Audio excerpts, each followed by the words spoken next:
Thank you. I'm a Ron Paul Republican, and I think you need to get the neoconservatives out of the party. You can go to neoconzionistthreat.com for more. Look what happened at the Republican convention. The young lady talks about debate. They wouldn't even let the Ron Paul supporters there speak. They shut down the microphones. It's an outrage. And unless the Republicans restore the conservatism like the party was built on, real Republicans like Ron Paul can follow the Constitution, non-intervention for Israel in the Middle East, we are done for.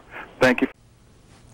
Well, I mean, I really appreciate these callers. I think they're hitting the nail on the head on what the major, struggles are in the party that we need to get past. But another one, and certainly I've witnessed this a lot in the efforts that we do, is that there is a very vocal constituency that were Ron Paul's supporters, as the caller said, Ron Paul Republicans, and they are very active and they are very vocal and they want part in the party and they want the party to listen to them. And our leadership is going to have to find a way, to appeal to the Ron Paul Republicans versus any other kind of Republican.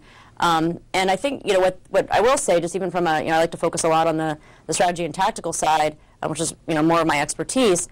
But Ron Paul supporters really, I think, kind of started gave a wake up call to other aspects of the party, and they've seen it, which is that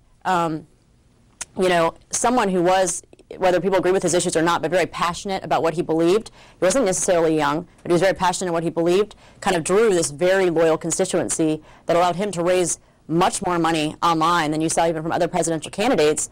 People kind of would say, oh, well, that's just a fringe aspect of the party. But what ended up happening after, the primaries is that Ron Paul Republicans are actually started taking over some county organizations and local organizations across the country because they were passionate and they were excited about doing something, and they were able on their own, because it was a kind of more of a shoestring campaign. They were forced to, but on their own, they were organizing and drawing these movements to help Ron Paul raise $7 million in one day.